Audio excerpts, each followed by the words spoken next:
پھر انسان کو اشرف مخلوقات کہنے والا خدا اسی انسان کو سرتواب کہتا ہے۔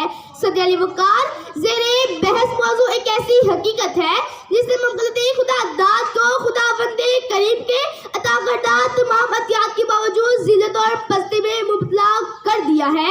یہ اشرافیہ کے دل کا وہ میل ہے جس نے ہماری اس نورانی عظمت کو سیاہ کر دیا ہے۔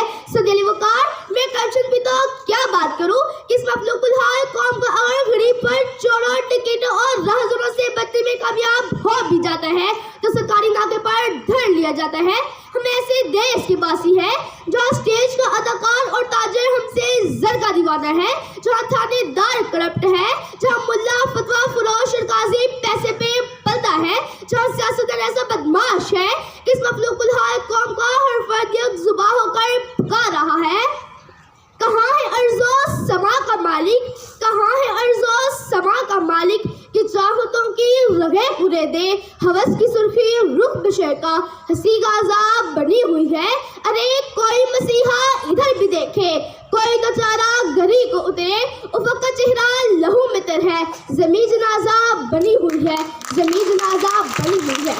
صدی علی وقار کرپشن کے راسوں نے ہماری سیاسی، سماجی، معاشرتی زندگی کو تباہ کر کے رکھ دیا ہے۔ معیشت کا پہیہ جام ہو چکا ہے، ترقی کا فوارہ پھٹ چکا ہے، فاختائیں ذبح ہو چکی ہے، شاداب زمینیں اور جگمگاتی کے کشائی کسی بلیک ہول میں جذب ہو کر بے نشاں ہو گئی ہے۔ انسان درندہ بن چکا ہے، کرپشن کا حصول خوشحالی کو نگل گیا ہے، انسانی معاشرہ بھیڑ اور بکری کا فارمنگ ہاؤس بن چکا ہے۔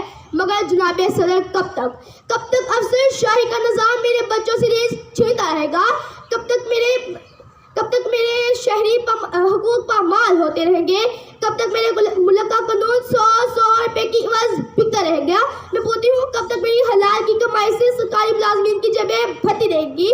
کب تک مخلوق الحال قوم کا ہر فرد ہسپتالوں کی دہلیز پر بغیر دوائی کی ایریا رگڑ کر مرتا رہے گا؟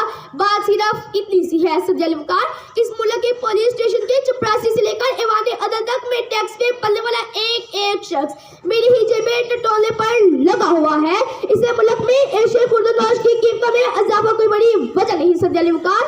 کوئی تو محلات میں عیش لوٹ رہا ہے اور کوئی نالائے سفینوں کو بھی ترس رہا ہے، اور یہ سب مناظر حلم کرنے والی خلق خدا ہسپتالوں کی دہلیز کے بغیر دوائی کی ایریا رگڑ کر مر رہی ہے۔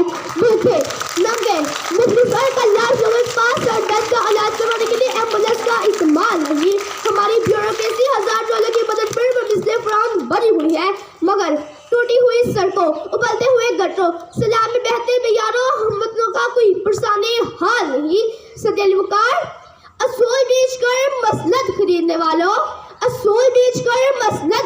والوں، نگاہ اہل وفا میں بہت حقیر ہو تم۔ وطن کا پاس تمہیں تھا نہ ہو سکے گا کبھی، وطن کا پاس تمہیں تھا نہ ہو سکے گا کبھی، کہ اپنی ہرس کے بدلے بہت بے ضمیر ہو تم، کہ اپنی ہرس کے بدلے بہت بے ضمیر ہو تم۔ شکریہ۔